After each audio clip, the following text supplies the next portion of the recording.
Assalamualaikum warahmatullahi wabarakatuh.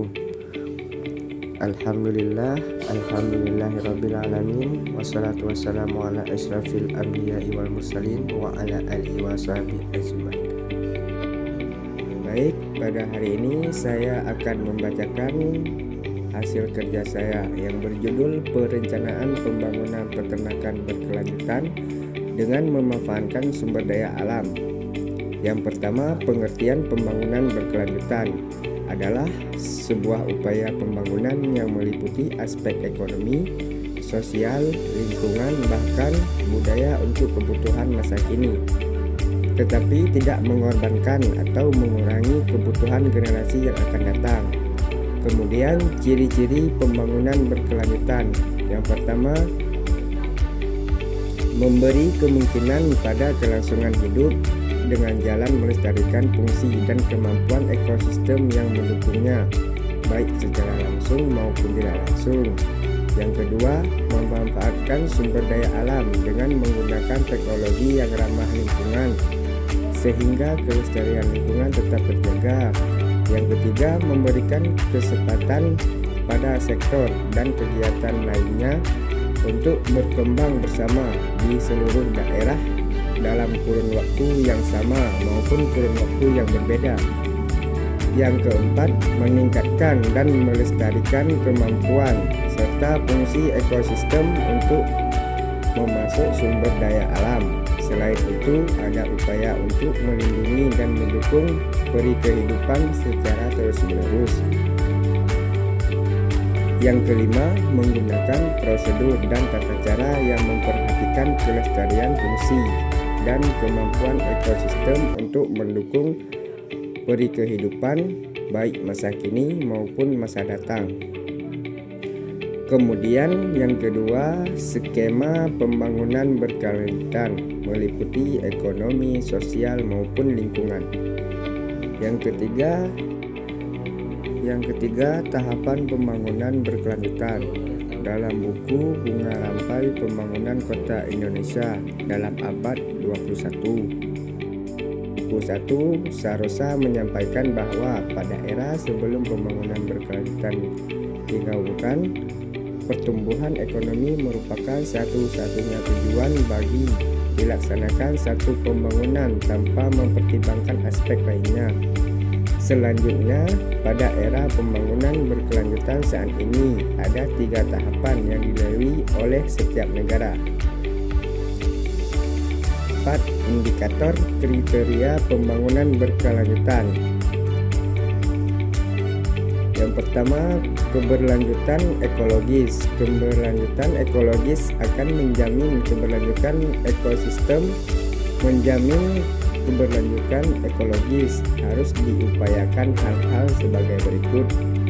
Yang pertama, memelihara integritas tatanan lingkungan agar sistem penunjang kehidupan di bumi tetap terjamin dan sistem produktivitas, adaptabilitas, dan pemilihan tanah, air, udara, dan seluruh kehidupan berkelanjutan. Yang kedua, 3 aspek yang harus diperhatikan untuk memelihara integrasi tatanan lingkungan, yaitu daya dukung, daya asimilitatif, dan keberlanjutan pemanfaatan sumber daya terpulihkan. Yang ketiga, memelihara keanekaragaman hayati pada keanekaragaman kehidupan dan menentukan keberlanjutan proses ekologis. Yang B, keberlanjutan ekonomi. 3 elemen utama yang berkelanjutan ekonomi makro, yaitu yang pertama, efisiensi ekonomi.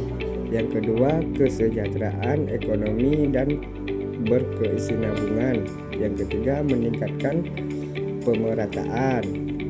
C. Keberlanjutan ekonomi sektoral. Untuk mencapai keberlanjutan ekonomi sektoral, berbagai kasus dilakukan terhadap kegiatan ekonomi. Pertama, sumber daya alam yang nilai ekonomisnya dapat dihitung harus diperlakukan sebagai kapital yang tangible dalam kerangka accounting ekonomi. Kedua, secara prinsip harga sumber daya alam harus merefleksi biaya ekstraksi ditambah biaya lingkungan dan biaya pemanfaatan kesehatan. Yang D. Keberlanjutan sosial budaya. Keberlanjutan sosial dan budaya mempunyai 4 sasaran, yaitu yang pertama stabilitas penduduk, yang pelaksanaannya masyarakat, komitmen politik yang kuat, kesadaran dan partisipasi masyarakat, memperkuat peranan dan status wanita, meningkatkan kualitas, efektivitas dan dukungan keluarga. Yang kedua, memenuhi kebutuhan dasar manusia dengan mengurangi kemiskinan dan mengurangi kemiskinan absolut. Yang ketiga, mempertahankan keanekaragaman budaya dengan mengakui dan menghargai sistem sosial dan kebudayaan seluruh bangsa, dan dengan memahami, menggunakan, mengetahui tradisional demi memanfaatkan masyarakat dan membangun ekonomi. Yang keempat, mendorong partisipasi masyarakat lokal dalam pengambilan keputusan. Keberlanjutan politik.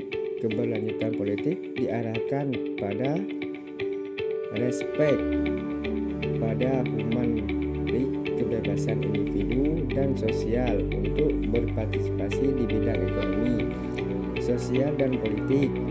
Demokrasi yang dilaksanakan perlu memperhatikan proses demokrasi yang transparan dan bertanggung jawab, kepastian kesediaan pangan, air dan pemukiman. Yang F. Keberlanjutan pertahanan dan keamanan.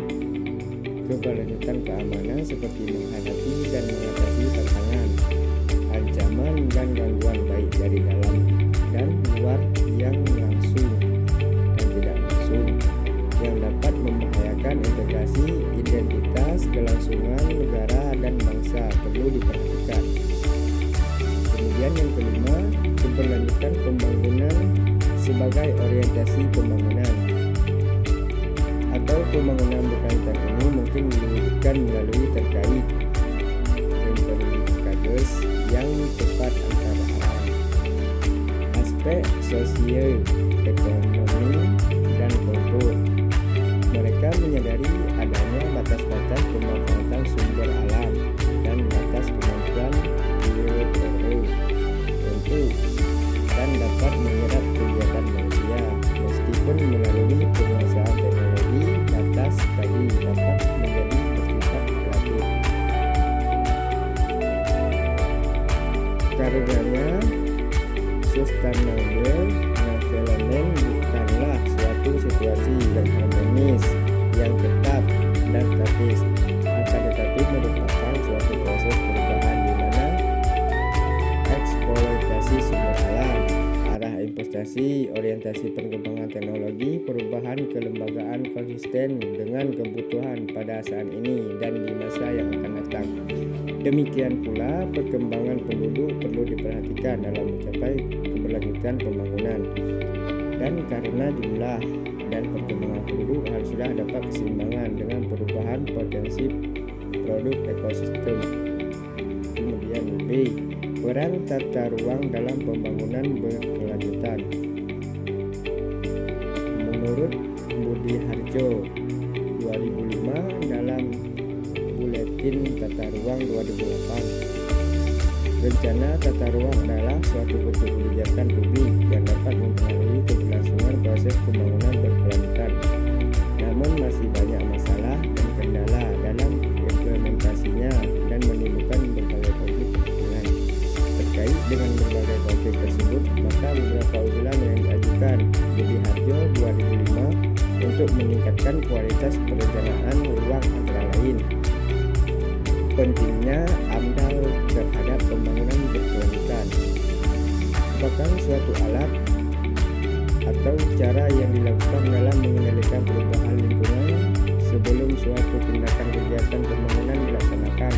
Hal ini dilakukan karena setiap kegiatan pembangunan selalu menggunakan pemanfaatan sumber daya alam dan lingkungan hidupnya, sehingga secara langsung otomatis akan terjadi perubahan lingkungan. Dengan demikian perlu pengaturan pengelolaan pemanfaatan sumber daya alam dan lingkungan hidup serta cara meminimalkan dampak supaya pembangunan yang lain dan berikutnya dapat tetap dilakukan.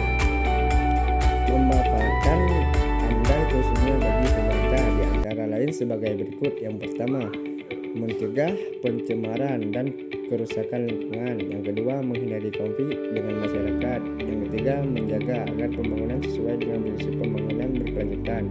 Yang keempat, perwujudan tanggung jawab pemerintah dalam pengelolaan lingkungan hidup. Kemudian, manfaat AMDAL bagi masyarakat antara lain sebagai berikut: mengetahui sejak dini dampak dari suatu kegiatan, melaksanakan kontrol, terlibat dalam proses pengambilan keputusan. Baik, sekian dan terima kasih dari hasil kerja saya. Wassalamualaikum warahmatullahi wabarakatuh.